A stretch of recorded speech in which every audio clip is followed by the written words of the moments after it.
You still talk. That is the strange part. The calls still happen. The holidays still get marked. The birthdays still get acknowledged. You are still in each other's lives, at least on the surface. But something is missing. Something significant. Something you can feel even when you can't name it. Your adult child tells you the easy things, how work is going, broadly, what the kids are up to, the weather, the plans, the surface-level update that leaves you knowing approximately nothing about what is actually happening inside their life.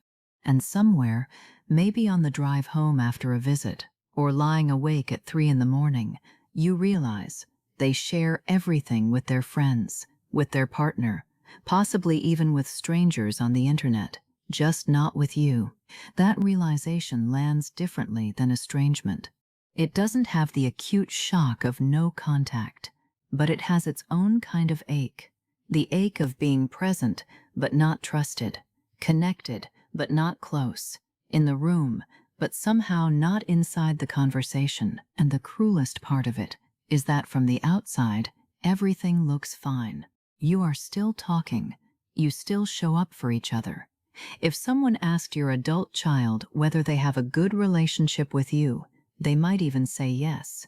And in a way, they would be right, because what is missing is not the relationship itself, but the depth of it. If you know that feeling, you are in the right place. And I want to say something before we go any further. This is more common than you know, and it is not permanent. Welcome to Family Bonds After 60. What sharing actually means. Before we talk about why your adult child isn't sharing with you, I want to say something about what sharing actually is, because I think it is often misunderstood. Sharing is not the same as reporting. Reporting is what your adult child does when they tell you the basic facts of their life, the promotion, the vacation, the health update. That is information transfer. It is polite. It maintains the form of connection without the substance of it. Real sharing is something else entirely. Real sharing is when a person tells you the thing they are not sure they should say, the fear they haven't named out loud yet, the failure they are still processing, the conflict they are ashamed of, the dream that feels too fragile to expose. Real sharing requires vulnerability. And vulnerability requires safety. And safety, the kind that allows a person to say the true thing, the difficult thing, the unpolished thing, is not automatic. It is built, over time, through specific experiences that tell the other person, you can trust me with this.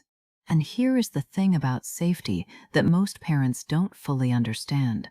It is not built through grand gestures or important conversations. It is built in the small moments, in how you receive the minor things. Because your adult child is always, consciously or not, testing whether it is safe to go deeper. And the test happens in ordinary exchanges long before the significant ones. If your adult child is not sharing at that level with you, it is not because they don't love you. It is almost certainly because something, somewhere, sometime, told them that this particular relationship was not fully safe for that kind of truth. That is not a verdict on your worth as a parent. It is information, and information is useful, because once you understand what created the distance, you can understand what might close it. Why they stopped sharing. There are 5 reasons adult children stop sharing the real things with their parents. None of them are about love. All of them are about safety. Reason 1. Their truth became your pain. This is the most common one, and the hardest to see from the inside. When your adult child shared something difficult, a struggle at work, a problem in their marriage, a fear about money, did you receive it calmly? Or did it land on you like a weight you needed them to remove? For many parents, the answer is the second one, not because they are bad parents, but because they love deeply. When the people we love are hurting, we hurt. And sometimes that pain, transmitted back to the child as worry, as distress, as urgency, teaches the child something they were not supposed to learn. Telling the truth to you creates more burden, not less. The child who shared their anxiety about their job and watched their parent lose sleep over it will eventually stop sharing their anxiety about their job, not to be cruel, to protect you, and to protect themselves from having to manage your reaction on top of managing their own. This is one of the most painful things about this dynamic.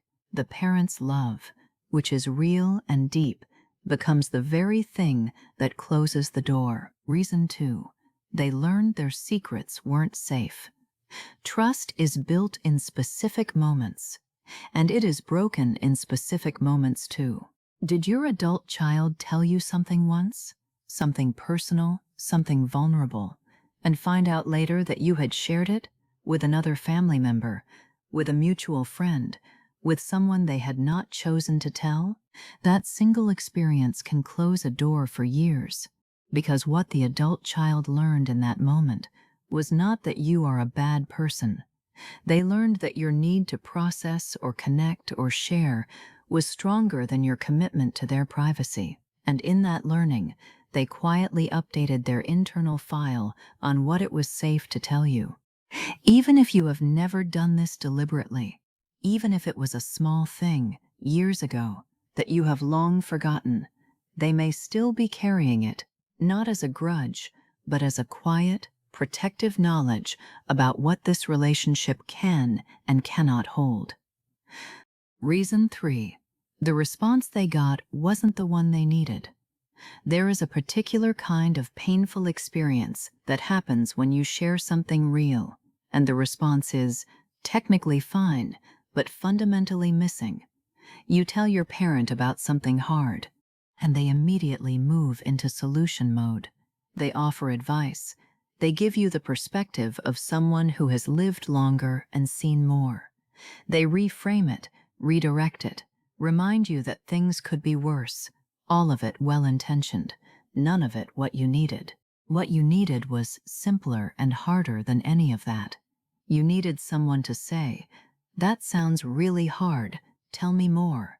When that response doesn't come, when every difficult thing you share gets immediately processed into advice or reframing or silver linings, you learn to stop bringing the difficult things, because the experience of sharing them and not being met leaves you feeling more alone than if you hadn't shared at all. Adult children are consistent on this point. What they want most from their parents is not wisdom, not experience, not guidance. They want to feel heard, really heard, in the specific way that means, I receive your experience without immediately trying to change it. And when they don't get that, when every hard thing they share gets immediately processed into advice or silver linings or perspective, they quietly update their decision about what to bring to you. Not with anger, not even consciously. They just start editing themselves, bringing you the version of their life that requires less management. Reason 4. They are protecting the relationship. This one surprises people, but it is real. Some adult children have learned, over years, that certain topics create conflict: politics, religion, parenting choices, relationship dynamics, financial decisions. Every time these topics come up, the conversation becomes tense. Every time they share a choice that differs from their parents' values, they feel judged, even if the judgment is never spoken out loud. And so they quietly, gradually remove those topics from the conversation, not to deceive you, to preserve what is left. They decide, at some level, that it is better to have a surface-level relationship that remains warm than a deeper relationship that keeps getting damaged. They are not withdrawing, they are protecting. And what they are protecting, often, is their love for you. Reason 5. They don't think you can handle it. This is the hardest reason to hear, but it is one of the most common. Your adult child has a picture of you, of your emotional world, your resilience, your capacity to hold difficult things. That picture was built over decades of living with you, watching you, learning how you respond to hard information, and sometimes, not always, but sometimes, that picture says, "My parent needs me to be okay." My parent's well-being is connected to how my life is going. If I tell them I am struggling, I will have to manage their distress on top of my own, and I don't have the energy for that right now. That is not a commentary on your strength. It may simply be a pattern that developed when they were young, when protecting you felt necessary, when managing the emotional temperature of the house was something they took on, when being okay for your sake became part of how they loved you. Breaking that pattern, showing them that you can hold their truth without being destabilized by it, is one of the most liberating things you can do for this relationship. What you are carrying. Before we get to the practical steps, I want to name what this costs you. Being in a relationship with someone you love and feeling like you only have access to the surface of their life is a particular kind of loneliness. It is not dramatic, it doesn't have a name, but it is real and it accumulates. You may have tried, at some point, to address it directly, to say, "I feel like we don't really talk anymore. I want to know what's really going on in your life." And perhaps the conversation that followed was slightly warmer for a day or two, and then returned to exactly what it was before. Because directness is not the answer here. The answer is slower and more patient than a single conversations. You may find yourself second-guessing your responses in conversations, trying to say the right thing so they will keep talking, noticing when they change the subject, wondering what is happening in the parts of their life they don't bring to you. And underneath all of that, perhaps a quiet fear. Is this as close as we will ever be? I want to say clearly, it does not have to be. The relationship you have right now is not fixed. It is responsive to what you do in it, and what you are about to learn, if you are willing to practice it, can genuinely change the temperature of this relationship over time. Not overnight, not with a single conversation, but consistently, patiently, conversation by conversation. And before we go into the specific steps, I want to name something that I think is important. The fact that your adult child is still talking to you, even at the surface level, is not nothing. It means the door is still open. It means they have not decided the relationship is beyond repair. It means you have something to work with, and that is more than many parents in this situation have. Step 1. Become a safer receiver. This is the foundation of everything else, and it begins with one question you ask yourself before any response. Am I receiving this, or am I reacting to it? Here is a useful way to think about it. Imagine your adult child is watching your face when they share something difficult, not looking at you, watching you, reading the micro-expressions, noticing the slight tension around your eyes when they mention something worrying. The almost imperceptible change in your voice when you say that sounds hard. They are fluent in you in ways you may not fully realize, and they are constantly gathering data about whether it is safe to keep going. Receiving looks like listening fully before speaking. It looks like staying regulated, meaning your emotional state remains calm and stable even when what you are hearing is distressing. It looks like choosing, in the moment, to prioritize your adult child's experience over your own need to respond to it. Reacting looks like immediately problem-solving. It looks like your voice changing when they mention something worrying. It looks like the conversation subtly shifting from their experience to your feelings about their experience. Your adult child notices the difference every time, and they file it away. The goal is not to become emotionally flat, a parent who receives everything with the same neutral tone. The goal is to become someone who can hold the full weight of their child's reality without requiring that reality to be different in order to feel okay. That capacity, to be genuinely present with their experience without needing to fix or filter or redirect it, is what creates safety. And safety is what opens doors. Step 2. Protect what they give you. This step is simple. It is also non-negotiable. Whatever your adult child shares with you in confidence stays with you. Full stop. Not shared with your partner unless they have explicitly said it is okay. Not mentioned to a sibling. Not brought up later in a different context. Not processed out loud with a mutual friend. If you have broken this in the past, and many of us have, without realizing the full weight of it, you may need to acknowledge it directly, not with a large dramatic apology, but with a quiet, honest acknowledgement. I realize I have not always kept things you told me between us. I want you to know that I take that seriously now. And then, more importantly, you demonstrate it, over time, through the consistent experience of sharing something with you and finding that it stays where they left it. That is how trust is rebuilt, not through promises, through evidence. Step 3. Ask what they need before you respond. This is the single most practical shift available to you, and it can change the texture of a conversation immediately. Before you respond to anything difficult your adult child shares, ask one question. Do you want my perspective on this, or do you just need me to listen? That question does something important.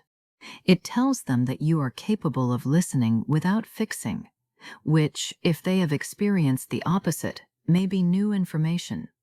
It gives them control over the shape of the conversation, and it removes the pressure of having to be polite about advice they didn't want.